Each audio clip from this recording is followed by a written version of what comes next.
¿Qué tal? ¿Cómo están? Bienvenidos, bienvenidas a WhatsApp, este streaming sobre energía en el que intentamos, como siempre decimos, hablar de la manera más sencilla posible de una de las agendas más estratégicas que tiene por delante y también en este momento el país. No soy yo quien habla de manera sencilla sobre esta agenda estratégica, sino quienes me acompañan, como siempre, que son quienes cuentan con toda la información, como por ejemplo Lu Glesser. ¿Cómo estás, Lu? Bienvenida. ¿Cómo le va, Esteban Rafael? ¿Cómo marcha todo? ¿Acorde al plan? ¿A vos te va mejor o te va peor que a mí? A mí me va mal. No sé, si a vos te va muy mal, a mí me va mejor que a vos. Pero generalmente... Hay que tener mucho cuidado con las variables que se escogen, ¿no? Para determinar sí, está bien. una u otra. Pero por ahí es tranquilizador a vos que te vaya mejor que a mí. No, porque para te nada. acomoda. Para nada. O sea, hay gente que está peor que yo. No, para nada es mi sentir, ¿eh? Bueno, está Lejos bien. de eso. Fernando Rakoviak, bienvenido a la Argentina. Gracias, Rafael. Nunca me fui por ahora. Nunca te fuiste, pero te damos la bienvenida igual. Bien, me parece perfecto. ¿Van a llegar los dólares del sector energético? Eso me lo vas a responder vos en breve. Vamos a hablar, es uno de los temas que queremos desarrollar a lo largo de esta transmisión, en momentos en los cuales el dólar está en la tapa de la agenda económica y empieza a ser un motivo de preocupación para el gobierno. Bueno, también puede tener incidencia esto en los proyectos de inversión vinculados al sector energético. Antes que nada, recordamos nuestras vías de contacto. Estamos en redes sociales, @WhatsAppStream, tanto en X como en Instagram, como en YouTube y en TikTok. Y tenemos un mail, el mail es streamwhatsapp@gmail.com. Nos pueden escribir ahí con comentarios, sugerencias y todo eso. Y ahora sí nos metemos de lleno en la agenda de noticias de la semana, que está cruzada de alguna manera por las tensiones cambiarias por un lado y por la llegada o no llegada de inversiones. ¿Van a venir los dólares del sector energético o no van a venir? Bueno, una de las cosas que se mira, y acá necesito la opinión de los expertos, o de lo más parecido a los expertos, que en este caso son Krakowiak y Glesser, es la evolución del juicio que tiene que afrontar la Argentina en Nueva York por haber expropiado y estatizado el 51% de YPF, algo que ustedes ya saben, tuvo una sentencia favorable a los fondos buitre con Barford a la cabeza y que ahora está en instancia de ver de qué manera se paga. La jueza Presca embargó o puso como garantía de pago las acciones de YPF que están en poder del Estado Nacional, ese es el 51%, y las novedades de la semana fueron que le pidieron a Presca que reconsidere esa garantía. Presca dijo no, pero la Corte de Apelaciones dijo vamos a darles más tiempos a las partes para que negocien o presten argumentos o lo que fuere, pero suspende la ejecución de esa parte de la sentencia. Es decir, por ahora las acciones están en poder de la Argentina, algo que el gobierno festejó como un hito de soberanía, me parece un poco mucho. Es que es por muy pocos días. Lo que se resolvió a nivel de la Corte del Segundo Circuito es darle unos días más a las partes para que terminen de sustanciar las apelaciones. No es que le dio un estado de no innovar, un stay, hasta que se resuelva la cuestión de fondo en segunda instancia. Presca directamente había dicho no, se tiene que avanzar con la cesión de las acciones que están en poder del Estado Nacional en el Banco de Nueva York cuanto antes, y si no entra en desacato, y lo que se fijó ahora son apenas unos días más para que terminen de presentar las apelaciones y demás, y ahí sí resolverá si le da un stay o no le da, pero en principio es muy provisorio el estado de no innovar que fijó la justicia estadounidense. Es un vamos viendo. Exactamente. Habló de esto Horacio Marín, el presidente de YPF, lo hizo en el programa de La Nación Más de Luis Majul, en La Cornisa. Paréntesis, cada vez más los funcionarios terminan yendo a La Cornisa, porque esto no es una metáfora, digo, estoy hablando de... Pero cada vez se parece más a una metáfora. Pero porque se le van agotando el resto de los espacios, se van peleando con otros voceros oficiosos y bueno, van cayendo todos ahí a lo de Luis. Pero nosotros no nos peleamos con Marín. No tuvimos está ahí ocasión. la silla esperándolo, ¿no? Está caliente, Tiene esperándolo. Su invitación cursada y muy insistida para que venga acá a charlar con nosotros. La verdad que sería una gran nota, sería una gran conversación la que podamos tener con el presidente de YPF. Por ahora no va a ocurrir, por ahora elige ir a lo de Luis Majul. Y justamente Majul le preguntaba sobre el impacto del juicio que se lleva adelante en Nueva York en lo que tiene que ver con el plan de inversiones de YPF Y Marín respondía lo siguiente. ¿Frenan las inversiones de YPF?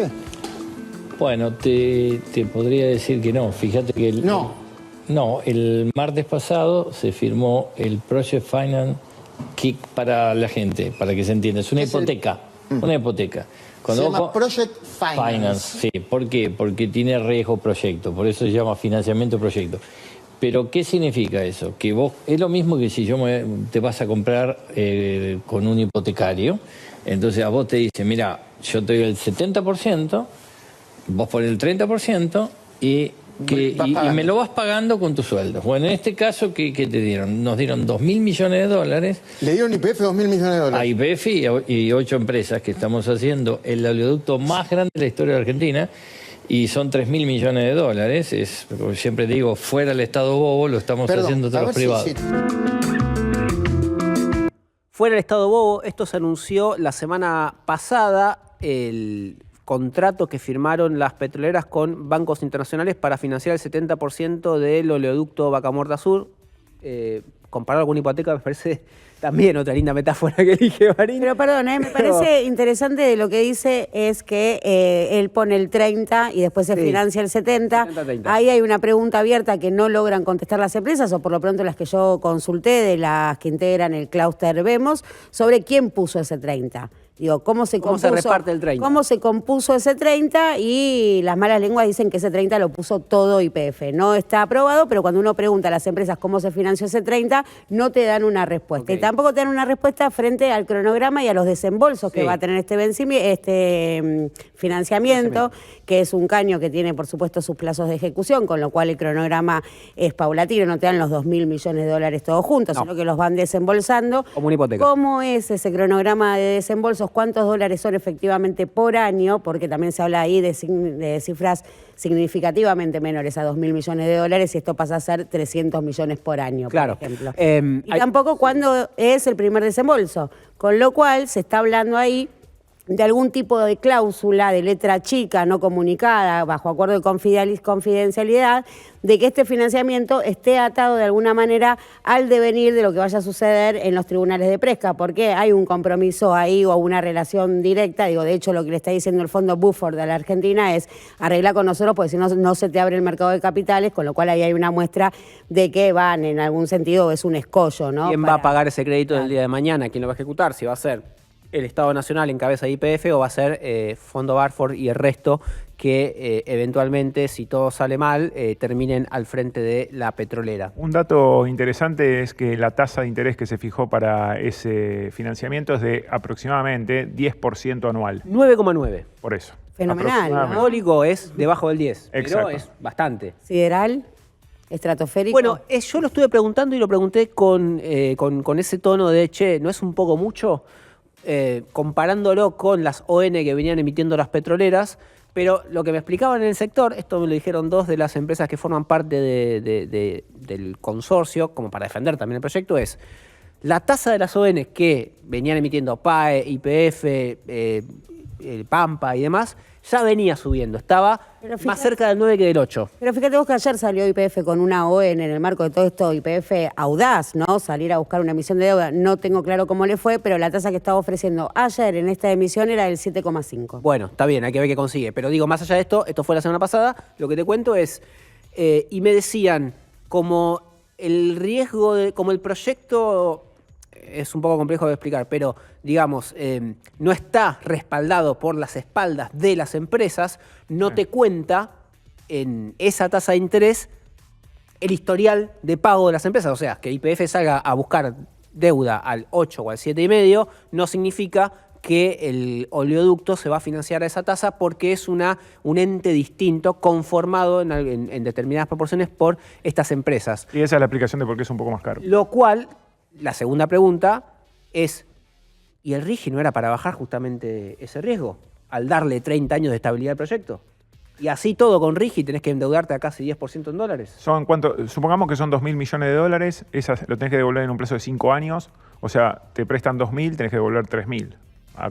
a ojo, digamos, cuenta de almacenero. Sí, acumulado año por año, sí, estamos hablando de un cronograma de a plazo 4 años. Recordamos que estamos hablando del oleoducto Vaca Muerta Sur, que es el que debería duplicar, según las expectativas, las exportaciones de petróleo de la Argentina desde el yacimiento no convencional. Pero está bueno tomar dimensión de los números, ¿no? Porque fíjate vos que estamos hablando de 2.000 millones de dólares, que ya acá intuitivamente, porque no están los plazos comunicados, lo damos de mínima 4 años de plazo, eso ya te hace a 500 millones por año, imagínate por mes, y para dar una dimensión, solo en el día en este martes, en el martes de esta semana, el Banco Central reventó 500 millones de dólares futuros para intervenir futuros, que corresponde a un año el financiamiento del Vaca Muerta Sur, con lo cual ahí uno puede darse cuenta que esto que se anuncia como un gran financiamiento en términos de la economía doméstica, bueno, pasa a ser más relativo. Bueno, pero ahí no los va a perder porque el dólar no se va a mover. Guiño, guiño.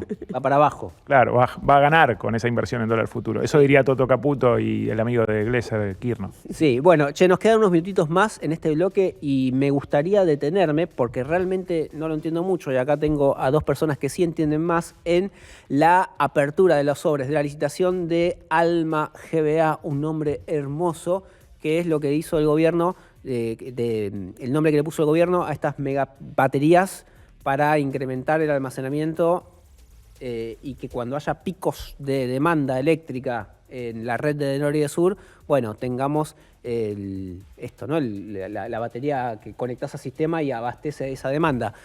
El gobierno lo anunció como 1.000 millones de dólares de inversión privada. Mirá la cara de ¿Cómo es esa levantadita de ese hashtag? Ahora hace la vuelta por... A ver, ahí había una discusión porque en principio lo que hizo fue licitar 500 megavatios de capacidad en esas baterías y recibió ofertas, te digo exactamente porque lo tengo por acá, 27 ofertas por 1.347 megavatios. O sea, vas a tener ahí una capacidad extra para garantizar en los picos de demanda, que dicho sea de paso no va a ser para ahora, va a ser con suerte para el verano de 2027. Perdóname que te interrumpa acá porque esto está presentado como dentro del plan de contingencia. Se supone que un plan de contingencia lo que hace es resolver el problema inmediato. ¿Una contingencia para 2027? No. Es una contingencia 2027 y es una solución que hay que decirlo, es cara y aumenta el costo de generación y almacenamiento. Es más barato que la Terconf, que eran las centrales que había diseñado, las centrales térmicas que había licitado el gobierno de Alberto Fernández, eran un poco más caras. Eso es cierto, pero la verdad que ellos suspendieron esa licitación apenas asumieron. O sea, estamos hablando de principio de 2024 y estuvieron, ¿cuánto? 1 año y medio sin hacer nada, pongámoslo así, aunque suene un poco duro, pero la verdad es que no se avanzó en nada concreto para sumar capacidad. Entonces, después de 1 año y medio, si firmás el contrato que se va a firmar, si todo va bien, en septiembre, son de 12 a 18 meses. Obviamente, si llegás en 12 meses vas a estar para el verano de 2027. Si llegás en 18, capaz que te lo pasás justito y llegás después del verano de 2027. La verdad que tardaron mucho en hacer eso. Ahora, hay otro tema ahí dando vuelta que también explica la demora, que tiene que ver con que el gobierno se quiere correr del medio como intermediario. ¿Qué significa esto? No quiere que Gamesa firme los contratos, quiere que se firmen entre los privados. Pero es muy gracioso porque dice, las generadoras tienen que firmar con la distribuidora, pero la distribuidora tiene una tarifa que es regulada y entonces no hay garantía de que la distribuidora pueda en todo momento trasladar a tarifa ese mayor costo que suponen las baterías. Entonces las generadoras le dicen, ¿qué pasa si no lo traslada o si después viene otro gobierno y congela como pasó en, no sé, 20 de los últimos 25 años. Entonces, ahí las generadoras le decían, no, yo no firmo un contrato con el privado si no interviene Gamesa o interviene el Estado. Finalmente, ¿qué pasó? Gamesa aparece como garante de esa operación. Si en algún momento se congelan las tarifas o hay alguna intervención del Estado que impide trasladar ese costo adicional al usuario final, entonces Gamesa sale de respaldo. Entonces, Gamesa, para decirlo mal y rápido, no se corrió de ninguna manera y está ahí atrás ante el menor problema que surja. El que va a pagar esa inversión va a ser el Estado. Bueno, es un poco lo que venimos comentando sobre lo que le cuesta al gobierno implementar un plan que atienda a la demanda doméstica, porque para orientar los buques hacia la exportación, eso es más fácil. Hay un excedente de petróleo y gas, hay inversiones privadas dispuestas a asumir el riesgo, hay un Estado que dice, yo te genero las condiciones, el RIGI, el precio de la paridad de exportación del petróleo, etcétera, etcétera, etcétera. Bueno, va por ahí. Ahora, lo que tiene que ver con atender la crisis de energía doméstica, ahí se le complica mucho al Estado en administrar con hacer confluir esa administración con sus dogmas, que es yo me corro y que se resuelvan los privados. Pero no se corre. En los hechos no se viene corriendo. No digo que esté mal, no digo que se tiene que correr. Lo que digo es que si se corre, efectivamente el usuario va a pagar mucho más de lo que está pagando incluso hoy, y hay un costo político asociado a eso y hay un impacto sobre la inflación. Ninguna de las dos cosas quiere que ocurran ahora el gobierno, ni el impacto sobre la inflación, ni el consecuente costo político. Y además tenés una historia, ¿no?, de 20, 25 años, de los cuales respetaste de alguna manera el contrato acordado con las distribuidoras muy pocas veces, y hay reclamos cruzados que hasta el día de hoy se mantienen. Entonces, en ese contexto, todo se complica mucho más. Bueno, esta es un poco la situación, así que ya saben, el plan de contingencia para el verano pasado, que se anunció el verano pasado, no va a estar para este verano, probablemente esté para el otro verano, y si no, para el otro verano. La contingencia es muy larga. No hay que ser ansiosos, hay que esperar que en algún momento vamos a solucionar las contingencias.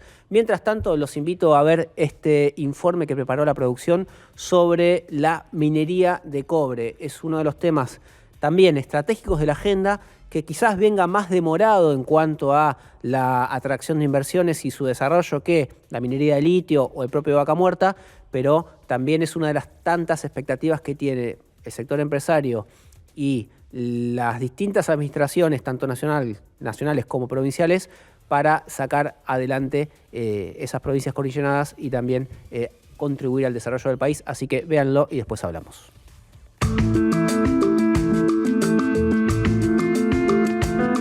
En un contexto internacional donde cada vez hay más necesidad de producir tecnologías limpias, vehículos eléctricos y dispositivos electrónicos, el cobre se vuelve un insumo fundamental. En Argentina hay grandes cantidades de este material y eso nos deja en una posición estratégica a nivel internacional.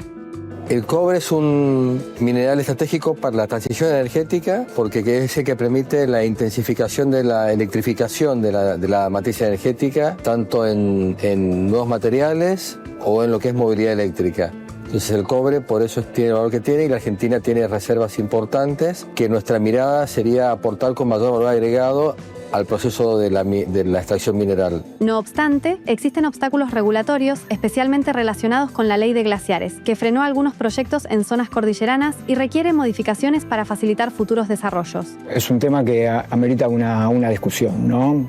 Nosotros de nuestra carrera velamos por las cuestiones ambientales, tampoco estamos en contra del desarrollo productivo, pero que tampoco haga que tenga un daño, sobre nuestro planeta, sobre nuestra casa. Es muy interesante lo que pasa en el mundo con una palabra que acuñó Roque Benavides, un personaje de la minería peruana, que dijo permisología. Entonces ahora todos los países dicen, no, nosotros vamos a achicar la permisología, vamos a achicar los tiempos a un 70%. En la Argentina no está centralizado el tema de dar permisos, sino que cada provincia produce lo que se llaman las declaraciones de impacto ambiental, ¿verdad? Esto requiere también un trabajo acelerado, pero requiere de gente capacitada y de responsabilidades políticas argentinas. Al igual que con otros minerales como el litio, los proyectos de explotación de cobre terminan dependiendo de inversiones extranjeras. Para estimular esto y que el sector crezca, el gobierno sigue apostando por el RIGI. No le va a ser fácil anclar capitales, porque tiene hoy, no son expansiones, no es el brownfield que le dicen los mineros, sino el greenfield. Tienes que arrancar de cero. Para arrancar de cero, bienvenidos a la gran minería, que no es la minería del oro. Bienvenido a otra minería que requiere otros aportes de infraestructura vial, otro manejo del agua. León Trotsky hablaba del desarrollo desigual y combinado. Bueno, la Argentina es un ejemplo de desarrollo desigual y combinado que lo vemos todos los días, ¿cierto? Lo vemos en estos días con las tensiones geopolíticas al interior de la Argentina, entre nación y provincia, ¿verdad?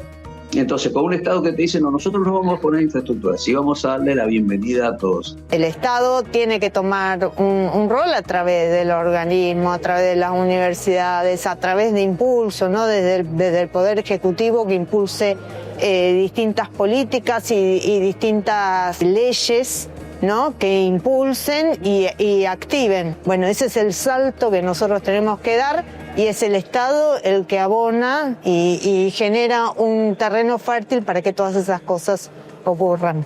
La minería se plantea como también una isla de prosperidad que genera tensiones porque las provincias son soberanas de sus recursos, entonces se va generando un fenómeno, un apetito que dice, bueno, vamos a alambrar acá para que los primeros que produzcan trabajo y contratos son las empresas locales. El mismo San Juan en este momento, preventivamente o no, para esta fase, la era del cobre que le dicen, está por sacar lo más rápido posible, según dice el gobierno, una ley de compra local, que también genera sus tensiones. La explotación del cobre en Argentina parece una oportunidad para fortalecer nuestra posición en el escenario global de energías limpias y movilidad eléctrica. Sin embargo, todavía tenemos muchos desafíos pendientes por resolver internamente, que van desde regulaciones ambientales hasta la necesidad de infraestructura y la falta de inversión de capital. Para superar estos obstáculos, es crucial saber cuál va a ser el enfoque gubernamental y el tejido estratégico que logre junto a las políticas provinciales.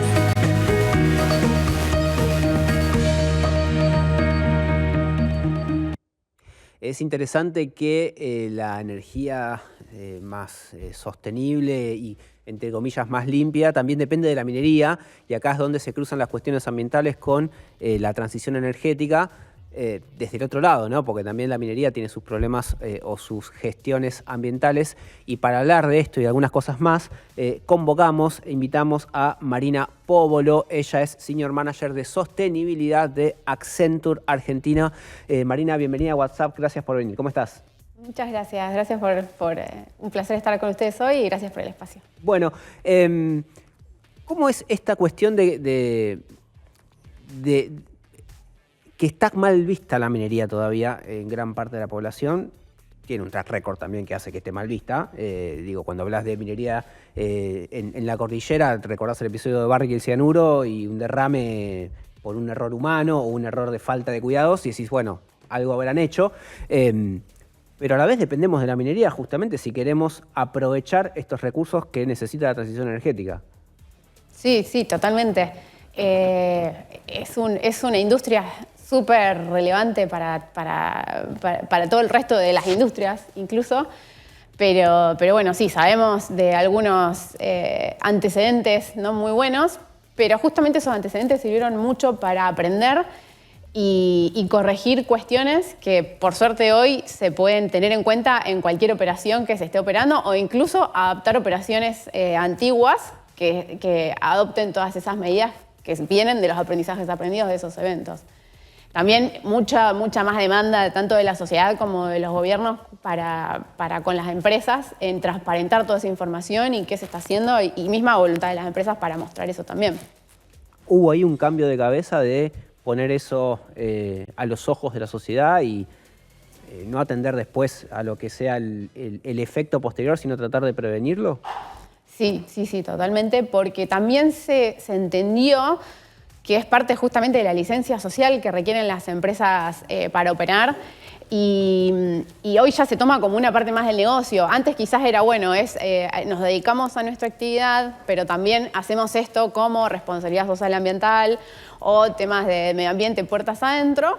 Hoy ya se tomó mucha relevancia de lo importante que es comunicar eso, porque también a veces del otro lado, que es súper entendible, hay cuestiones que están relacionadas o temores más relacionados con desconocimiento, que es entendible de cualquiera de nosotros nos podría pasar si no lo manejamos. Así que hoy se le da mucha relevancia a todo esto de transparentar todo lo que se está haciendo, poner a disposición la información, tener programas de interacción con las partes interesadas, ya sea la comunidad, organizaciones no gubernamentales y mismo el gobierno, que es quien debe controlar que sea todo como corresponde. Tenés varias provincias que tienen prohibida la minería. Algunas la minería, otras las sustancias que se utilizan en la minería. Y tenés dos casos, como el de Río Negro y el de Mendoza, que están tratando de avanzar, de volver a la actividad minera.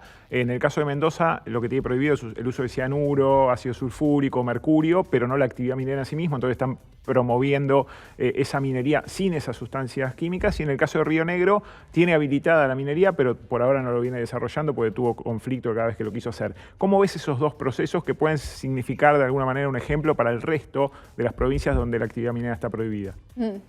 Yo creo que es muy bueno, porque creo que todo se puede hacer bien o se puede hacer mal. Desde la actividad más simple que hacemos nosotros, como comer o producir nuestros propios desechos como personas, también se puede hacer mal.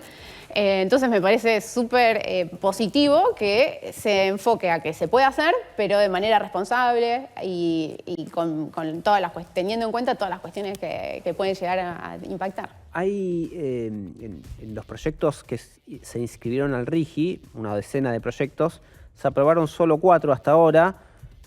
De esos 4 hay uno que es de litio y el resto es de oil and gas, de petróleo y gas.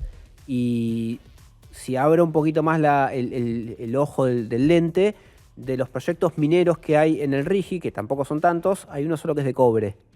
¿Qué falta para que la minería empiece a desembolsar o aprovechar este régimen de incentivo a las grandes inversiones como para decir, bueno, acá hay proyectos que podemos desarrollar ahora que el Estado Nacional da estas condiciones para hacerlo? Sí, una particularidad que tiene la industria minera es que tiene procesos bastante largos desde la etapa de exploración hasta finalmente poder explotarlo.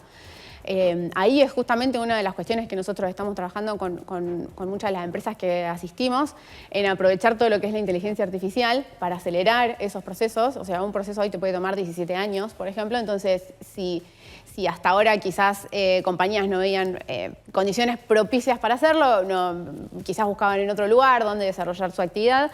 Entonces, una vez que están las condiciones propicias, no es algo que se logra de un día para el otro.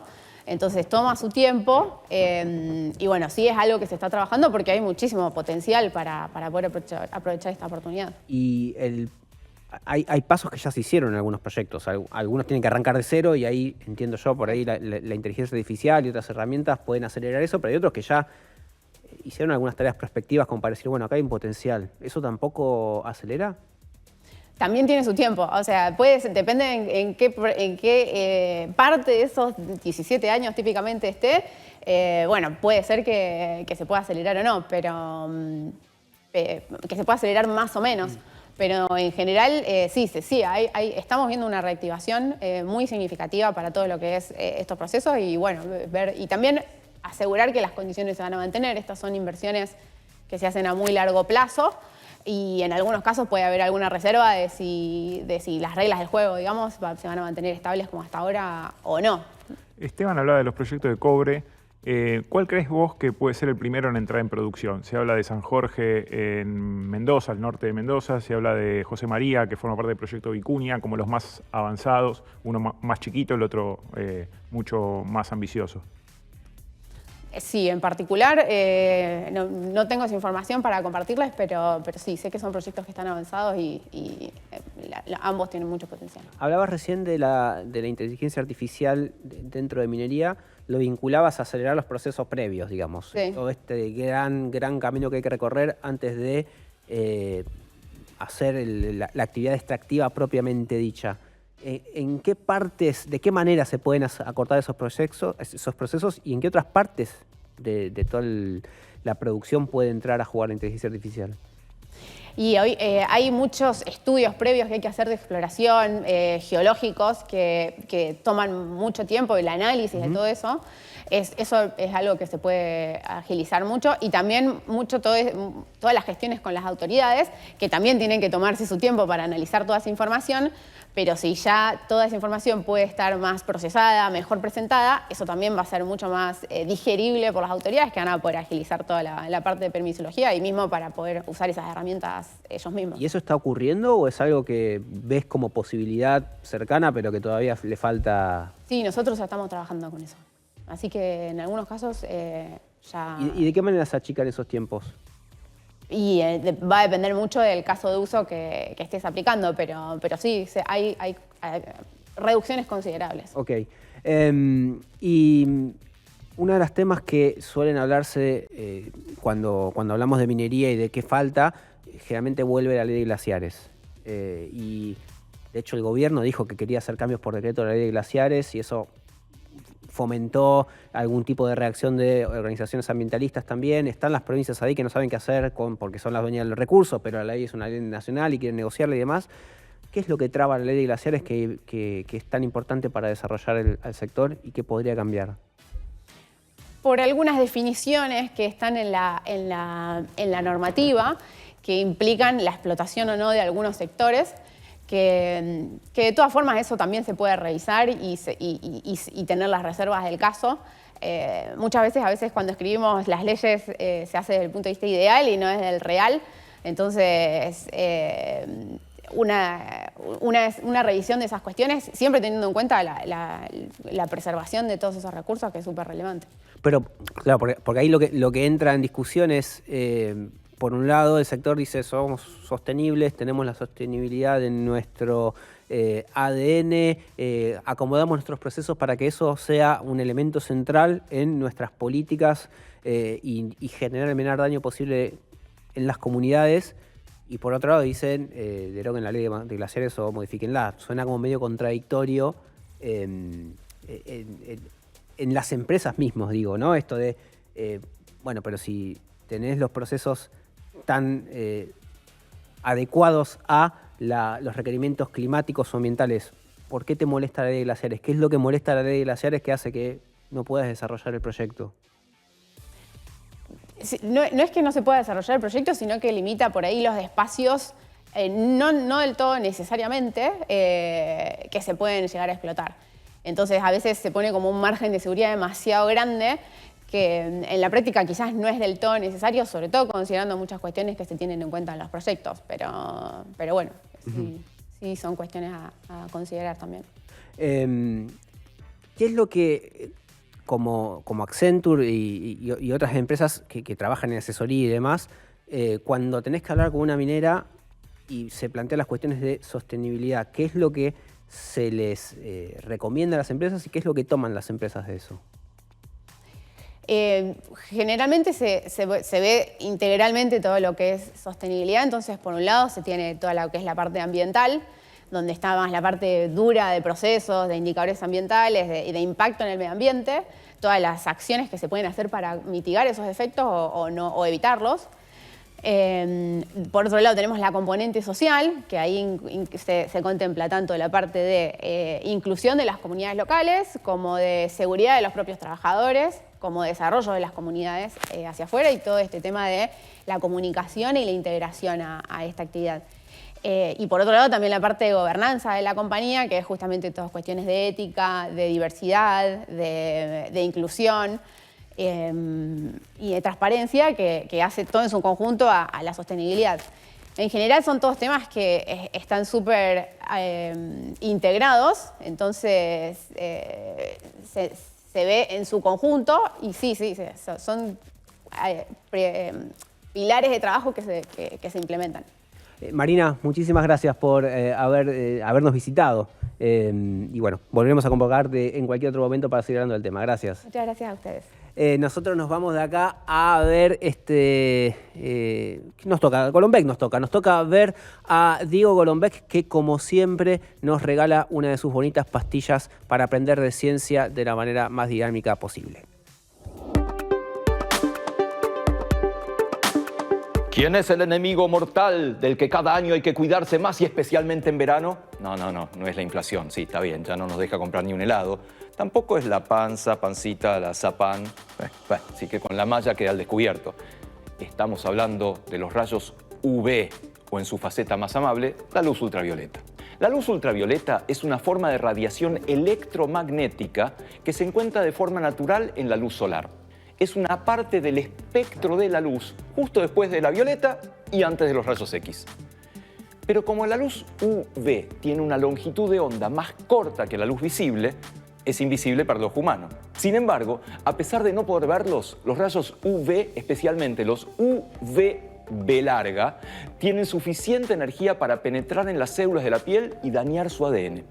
Este daño puede generar desde quemaduras en la piel hasta mutaciones que con el tiempo podrían convertirse en cáncer de piel. Ojo. ¿Cuándo, cómo y dónde se descubrió? La luz ultravioleta fue descubierta por el químico alemán Johann Ritter en 1801. Mientras investigaba el espectro de luz visible descubierto por Isaac Newton, Ritter observó que los rayos más allá del extremo violeta del espectro visible tenían un notable efecto de oscurecimiento en papeles impregnados con cloruro de plata, demostrando que eran más químicamente poderosos. Muchos años después, en 1935, William Byler desarrolló la luz ultravioleta artificial. Es esa luz que tiene hoy usos fundamentales, como las luces negras para fiestas de neón. Estas luces también emiten una radiación electromagnética UV. Pero calma, que para ir a las fiestas de neón no hay que ponerse protector solar, porque este tipo de luz ultravioleta tiene una longitud de onda tan cerca de la luz visible que no daña la piel, pero sigue siendo invisible para nuestros ojos.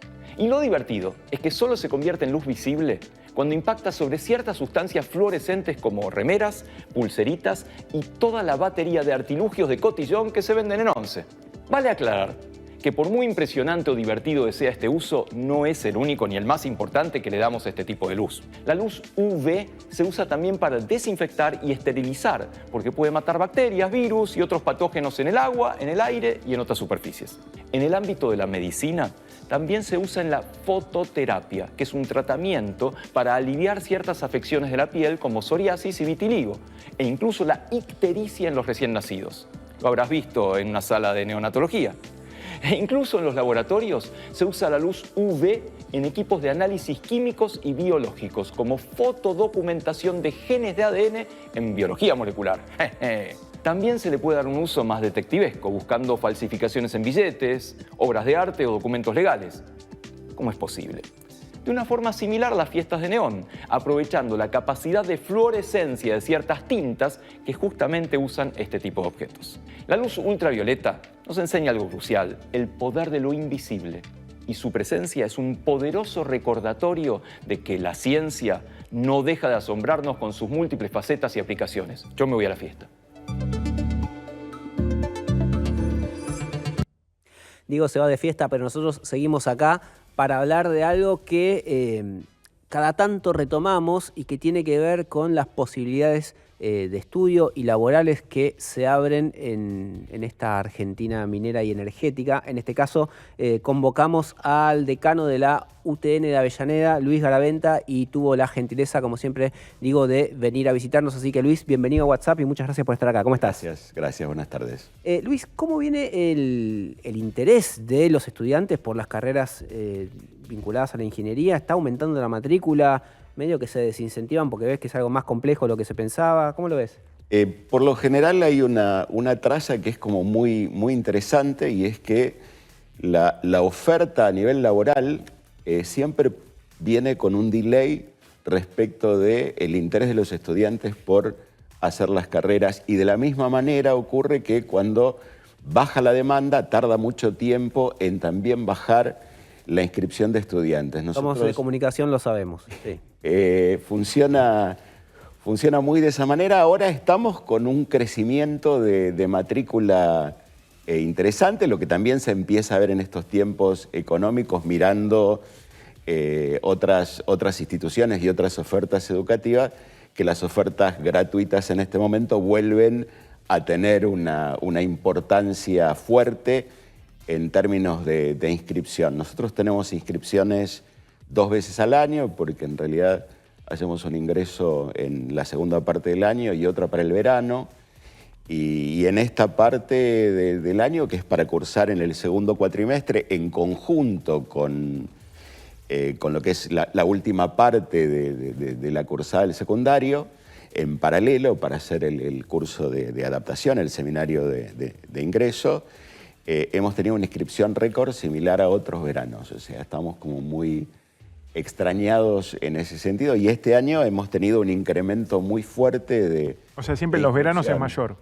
En verano suele ser mayor. ¿Cuánto más que a mitad de año? Y estamos más o menos, siempre estábamos en 400, 1000 y pico de aspirantes, tomando en cuenta que estamos en zonas urbanas, y en las zonas urbanas hay sobreinscripción.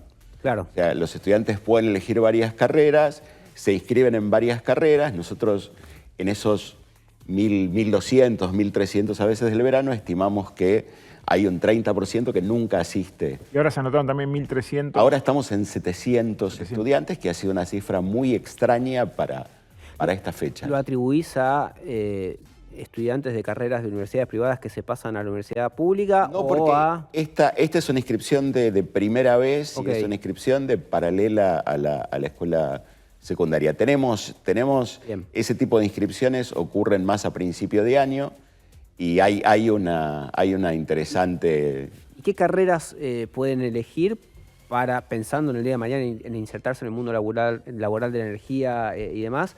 ¿Y qué tendencias ves hacia adentro de eso? ¿Qué es lo que crece, qué es lo que no tanto? En lo que implica energía, nosotros particularmente en Avellaneda tenemos energía eléctrica, tenemos electrónica, ingeniería industrial, mecánica civil e ingeniería química. Todos esos equipos han estado trabajando egresados nuestros en su momento en Atucha, o sea, son bienvenidos en todos esos espacios, ¿no? Generalmente la matrícula de ingeniería eléctrica, que es de ingeniería en energía eléctrica, ahora como que ha cambiado el nombre de la carrera,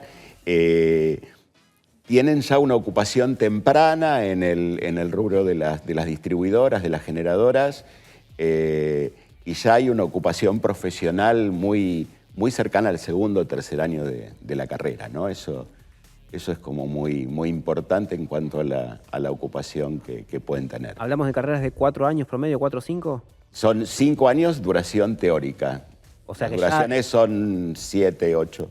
Transitado el primer tercio de la carrera, ya podés encontrar una oferta laboral como para empezar tu desarrollo profesional. Sí, empezar a hacer carrera en las empresas de energía. Esto ocurre, esto produce también en parte las demoras en las finalizaciones de las carreras, ¿no? Hay un empleo de alta responsabilidad temprano que les implica a veces demoras en la finalización de las carreras. Respecto de la duración, la Secretaría de Políticas Universitarias, con PERSIC, antes de que se fuera el gobierno de Alberto Fernández, dejó firmada una reforma para cortar los planes de estudio de las distintas carreras, y ahora este gobierno hace poco, con Torrendel, lo reactivó.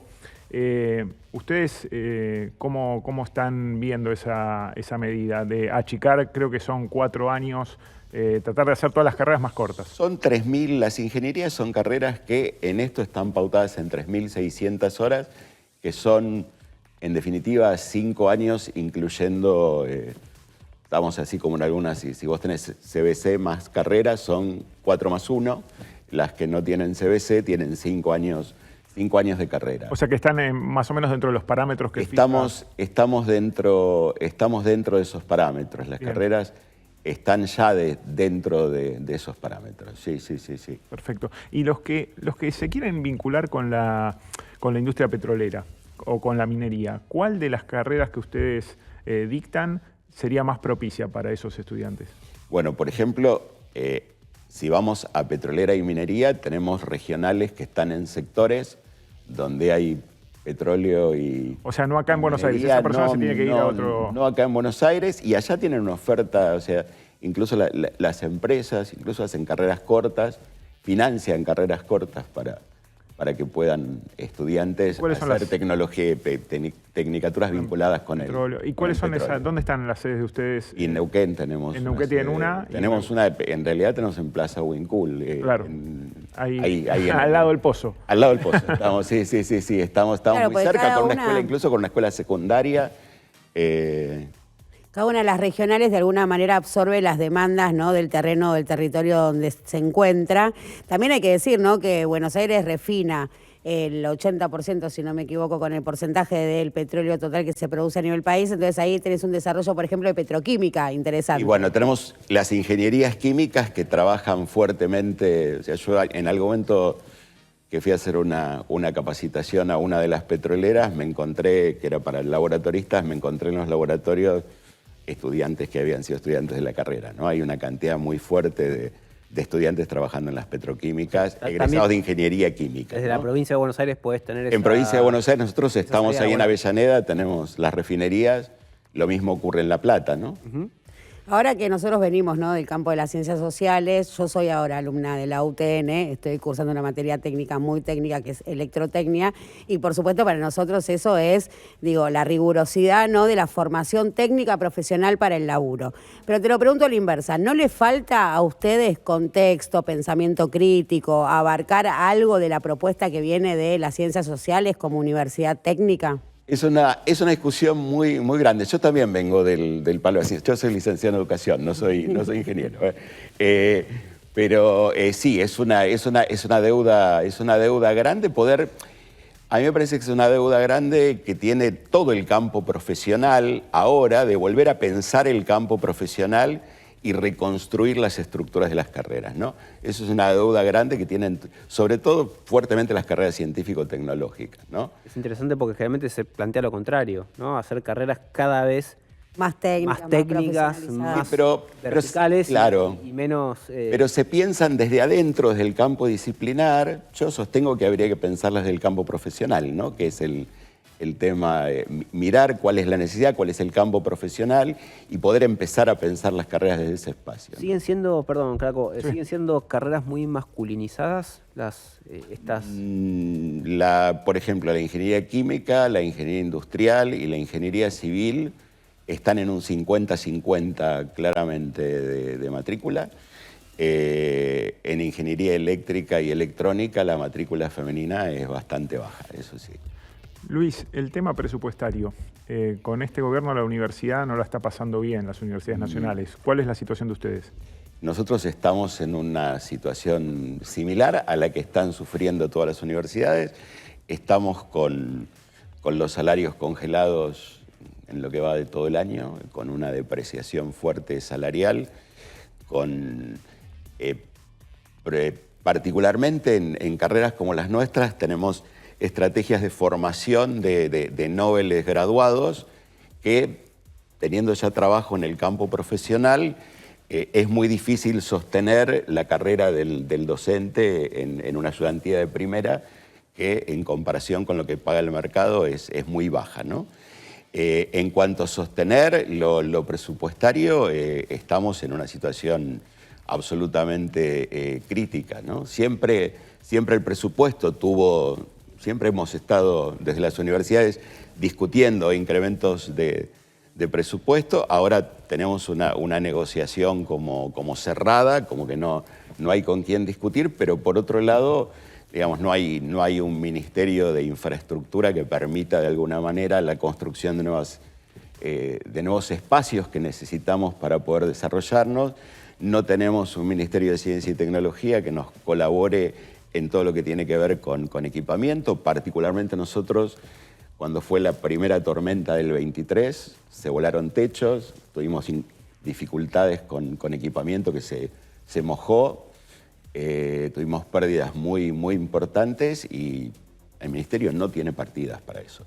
¿Recordás otro momento tan crítico como este en tu experiencia, digo, desde que te incorporaste a la vida docente en las universidades, desde lo presupuestario y desde el déficit de equipamiento como es ahora? Y yo diría los 90, no hubo, o sea, incluso en el periodo, fue crítico el periodo 2016, pero aún ahí había un diálogo, había una posibilidad de ir a dialogar, ¿no? Había al menos estamos con dificultades, ¿no? Y una valoración del trabajo, ¿no? Lo que también ocurre es que hay una desvaloración muy fuerte de todo el trabajo y todo lo que se construye en la universidad, ¿no? ¿Renunciaron muchos docentes de ustedes? Porque efectivamente la alternativa entre ser ayudante y trabajar en el sector privado en algunas carreras técnicas, como decías vos, es muy significativa la diferencia salarial. ¿Se notó eso en una merma en el plantel o no? Todavía nosotros particularmente no tenemos.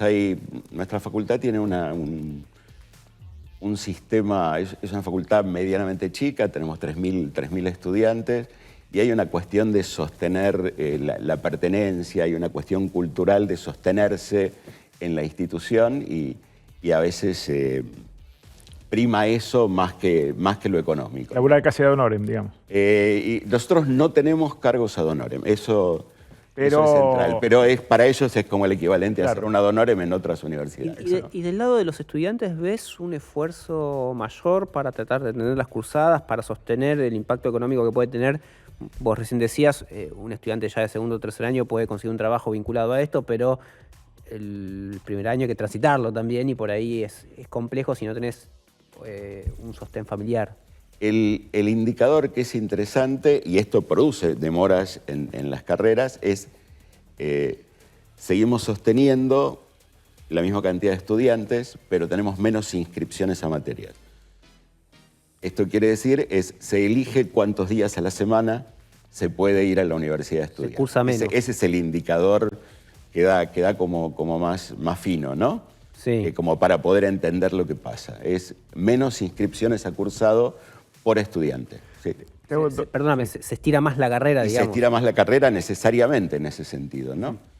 La realidad es que aún en provincia de Buenos Aires, con boleto universitario, pero nosotros estamos muy al borde de la capital, o sea que hay ciertas líneas que no entran en esto, es muy costoso venir a estudiar. Por más que no hay un gasto, nosotros tenemos todo el sistema de apuntes digitalizado, no hay costos. No, pero también es una cuestión de tiempo. Es una cuestión de tiempo, más es una laburo cuestión o laburo. De traslado, ¿no? También. ¿De dónde vienen los estudiantes de la UTN? O sea, son mayoritariamente del conurbano, de Capital Federal. Y la otra consulta que vinculada con eso tenía que ver si son primera generación universitaria o en qué porcentaje son primera generación universitaria y en qué porcentaje vienen de familias que ya tienen una tradición con un título de grado. Nosotros históricamente venimos con un alto porcentaje de primera generación de universitarios. Esto lo hemos relevado en lo que son las investigaciones que hacemos con graduados de las carreras. Nosotros tenemos un laboratorio de monitoreo de graduados. Con este laboratorio nosotros trabajamos con graduados 3 años después de haberse graduado para hacer toda una recorrida en lo que tiene que ver con una investigación biográfica. Y ahí ya nos daba con las generaciones de egresados 2009, 2010, nos venía dando un 90-95% de graduados primera generación de universidad. Altísimo. Es muy alta, porque una cosa es tener ingresantes y otra cosa es tener graduados primera generación, ¿no? Tenemos graduados primera generación, ya estábamos ahí en lo que era la generación de graduados 2009-2010, que fue cuando empezamos a hacer los primeros relevamientos. Son relevamientos que llevan mucho tiempo, mucho esfuerzo, son entrevistas en extenso que se hacen. Y lo que pudimos observar es eso. Respecto de la composición, nosotros estamos en una zona del conurbano cercana a la capital, pero nuestra incidencia es más hacia la zona sur. Estamos más de Avellaneda hacia Florencio Varela. Antes teníamos un alcance más fuerte sobre lo que era la línea también Ezeiza del ferrocarril Roca. Los horarios de los ferrocarriles después de la electrificación hacen que ya no puedan hacer demasiado las combinaciones de vuelta y tenemos menos estudiantes que optan otras estrategias y estudiar en otros territorios, ¿no? Pero ¿te afectó la matrícula, el horario? El horario, en realidad la composición de la matrícula. Nosotros tenemos la estación de Villadomínico. Sí. Vos te bajás del tren y nosotros tenemos una puerta trasera de la facultad donde te bajás del tren y entras a la facultad. Es el Roca que va a Quilmes. El Roca que va a Quilmes. Sí. Vos entrás, atravesás el campus por adentro, por el parque, todo, y vas a cursar. Ese ferrocarril, vos vas a Costequi y Santillán y haces el transbordo y te puedes ir a Ezeiza. Bueno, ese transbordo de Ezeiza ya está dificultado respecto de lo que es la hora de salida, porque no tenés trenes hasta las 12 de la noche, por ejemplo. Entonces, esto genera un cambio en la matrícula, un cambio en la composición de la matrícula.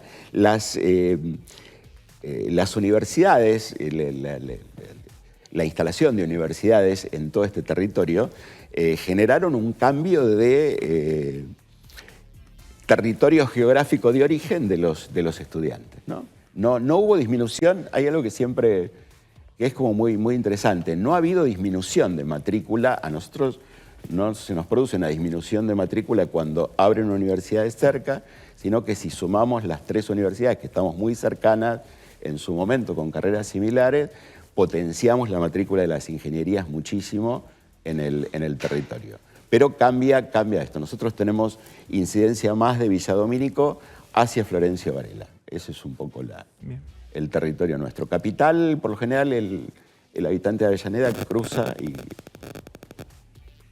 estudiamos en Capital. Está bueno también escucharte hablar y ver cómo la política pública termina incidiendo en, después, no solamente la elección de las carreras, sino la cantidad de graduados y la factibilidad de la universidad pública, algo que uno solamente asocia generalmente al presupuesto o a la situación económica, pero que está vinculado también a esto, tener una línea de transporte que te lleve a la puerta de la facultad o que te permita volver a tu casa de noche, y también la manera en que esa demanda de profesionales que viene después del sector privado puede ser atendida por un Estado que quiere que existan esas profesionales, pero que después mira para otro lado en cuanto a presupuesto.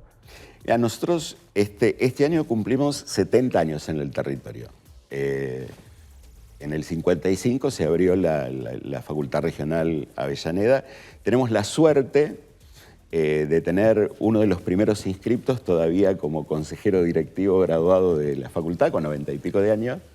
Wow. Y entonces tenemos como una construcción histórica interna. El otro día hicimos una celebración y pudimos como reconstruir todo un hilo histórico de una cantidad importante de graduados que agradecen la existencia de la universidad, de haber podido estudiar ingeniería y de haber podido hacer este salto, ¿no? Nosotros decimos que en estos tiempos que se habla tanto de libertad, la libertad es poder romper el destino de no poder ser profesional, y que han podido romper el destino de no ser profesionales siendo ingenieros, ¿no? Y hay una generación importante. Cuando vos trabajás con ellos y haces relevamientos de graduados y podés ver la incidencia de su vida previa a su vida posterior, el impacto que producen estas carreras en las vidas de las personas es enorme. Y el impacto que esto produce también en la vida de la nación, porque en realidad estamos aportando ingenieros para el desarrollo de la nación, ¿no? Absolutamente. Luis, muchísimas gracias por tu tiempo, favor. por haber venido hasta acá. Gracias. Y ahora nosotros continuamos y le toca laburar a mi amigo Fernando Grakowiak, que además de ser docente universitario es especialista en energía, así que le voy a preguntar, casco o guantes, amigo. Guantes. Guantes. Bueno, hablando de agarrar los cables de alta tensión. Exactamente, ¿me lo tengo que poner? No hace falta. Empezá a hablar, te toca laburar. ¿De qué nos vas a hablar hoy? De quiénes son los dueños de la producción de petróleo y de gas en la Argentina. Bueno. Me resulta un poco incómodo este guante. No importa. Joder, debe ser porque es para trabajar. Creo que te pusiste nervioso porque vas a hablar de los dueños del petróleo. Exactamente. Y del gas, de nuestros varones. Vamos a empezar con un cuadrito, lo vamos a reclamar a Sol, el de la producción de crudo, de petróleo, a ver si lo tenemos. Producción de crudo en la República Argentina. 2 puntos. Vamos a ver. Ahí está procesándose. Está cargando ahí el está. ahí está. Fíjate, ese dato que está tomado de la consultora de Economía y Energía de Nicolás Arceo, te muestra lo que fue la producción de crudo tomado por empresa propietaria, no por operadora, Bien. entre enero y mayo de este año. Fíjate que YPF es la que más produce, después le sigue PAE, pero ahí en el cuadro figura Vista. Ahora explico por qué. Porque el cuadro tenía algo que yo saqué, que era, porque si no quedaba muy largo y no se iba a ver bien, tenía el dato de mayo a la izquierda. Y después a la derecha aparecía el acumulado de enero-mayo. Yo saqué los datos de mayo, pero Vista aparece segundo porque está tomado como referencia a mayo. ¿Por qué entonces aparece segundo? Porque Vista viene creciendo muchísimo la producción. Y ese crecimiento en la producción, sobre todo, tiene que ver con haber incorporado la Marga Chica, que se la compró a Petronas, hizo disparar la producción de Vista, que es la segunda petrolera en producción de crudo más importante del país y la primera privada, digamos, si tomamos que YPF está controlada. La pasó a PAE. La pasó a PAE, en mayo está produciendo más que PAE, aunque en el acumulado de los primeros 5 meses del año, PAE todavía sigue produciendo más. Bien. Después... Vista, Miguel Galucho, PAE, Bulgheroni. Bulgheroni. Después tenemos Chevron, que está asociado con YPF en Loma Campana, que fueron de alguna manera pioneros en el desarrollo del shale oil. Loma Campana es una de las principales áreas de producción de petróleo shale de la Argentina. Después aparece, bueno, Shell. Y tenemos también ahí un porcentaje que incorpora el resto de las petroleras. Si vamos al cuadro siguiente, que es un gráfico de torta, vamos a ver cómo se reparte esa producción. Te puedo decir, en principio, para avanzar, que YPF tiene, ahí se ve, el 33% de la producción de petróleo. O sea, un tercio de lo que se produce en el país de crudo corresponde a YPF. Vamos a ser claros con esto. Cuando dice empresa propietaria, ¿qué significa? YPF puede tener el control, la concesión de un área, pero no estar explotándola, no estar operando esa área. Pero, ¿por qué? Porque tiene un acuerdo, supongamos, con Vista, y Vista la opera. Pero al ser propietaria, al ser de alguna manera concesionaria de esa área, le corresponde un porcentaje de la producción. Entonces acá lo que yo seleccioné es quiénes se quedan de alguna manera con esa producción independientemente de quién opera. YPF se queda con el 33%, después tenemos, fíjate que Vista está con PAE igual, aunque la tendencia muestra que Vista está superando a PAE. Ese es un logro de Galucho, que se fue en un momento a buscar capitales. Vista es una empresa que está radicada en México, de alguna manera, que pasó la gorra por México. Les dijo que iba a hacer una apuesta petrolera, pero no les especificó claramente a los inversores al principio que iba a ser Argentina esa apuesta petrolera. Y después se trajo los fondos para acá, apostó fuerte por Vaca Muerta y bueno, le está saliendo, hasta ahora le está saliendo bien. Y bueno, después tenemos en porcentaje menos significativo Chevron y Shell. El dato que marcás, Craco, es, mirá, entre YPF, Vista y PAE, más allá de que Vista esté radicada en México, la podemos contar como parte del empresariado nacional. Ahí tenés más de 2/3 de la producción, ¿no? No, más de 2/3 no, pero casi, más de la mitad de la producción, sí, más de... un 60% de la producción tenés ahí entre las tres empresas. Si identificamos el principal campo de cada una, en petróleo, YPF, Loma Campana, Vista, La Amarga Chica, y PAE, Cerro Dragón, que es no convencional, pero sigue siendo el principal yacimiento que tiene PAE. Eso en cuanto a petróleo. Y en cuanto a gas, tenemos el mismo cuadrito. Bien. Ahí tenemos también YPF lidera. PAE segunda. Acá aparece PAE y aparece Tecpetrol con Fortín de Piedra, el yacimiento efectivamente de estrella del grupo Techín, que es Fortín de Piedra, donde se especializa en shale gas. Después aparece Total, Harbor Energy. Harbor Energy en realidad es una empresa que entró hace poco porque compró a la alemana Wintershall, que es, esa la deben ubicar un poco más. Bueno, Harbor Energy se quedó con los activos de Vista, que tiene, por un lado, apuesta fuerte en Vaca Muerta y también en lo que es la cuenca fueguina con el proyecto Fénix, donde está asociada con Total. Ahí si vamos al gráfico de torta del gas. Reparte esto. Exactamente. Ahí lo tenemos. Tenemos un poquito menos tiene YPF de lo que tenía en petróleo, 29 contra 33. Después ahí aparece sí PAE segunda, aunque está muy pareja con Techín, con Tecpetrol. Y después aparece Total, Harbor como las 5 principales productoras de gas de la Argentina. Y se repite esto de que más de la mitad son empresas de origen nacional. Sí, exactamente. Tecpetrol, Paolo también. Exactamente. Ahí en Luxemburgo, pero podemos decir que es nuestra, ¿sí? Sí, más o menos. Dudas, Rafael, dudas, porque cuando abrís los paquetes accionarios ya tenés que el 49% de YPF lo integran, ¿quiénes? Ahí tenés, por ejemplo, ya un 7% de BlackRock. Cuando abrís PAE, PAE también tiene incorporado adentro fondos extranjeros. Y los financistas de Miguel Galucho no son más que fondos de inversión, con lo cual lo de capitales nacionales también te lo agarraría. Yo el globo de una así en nada casi, pero a ver. Cortito, así, no son capitales, pero sí son buscadores de los mismos. ¿Sí? Para la cara, pasadores de gorra son nuestros. El rostro visible es nuestro. Exactamente. Pasadores de gorra. Una cosa más sobre el gráfico de torta que lo digo de acá. Bueno, en el caso de Techín, de Tecpetrol, tenemos Fortín de Piedra como el principal yacimiento gasífero. Después tenemos en PAE, tiene Aguada Pichana Oeste. como la principal. YPF en gas, estamos hablando Rincón del Mangrullo.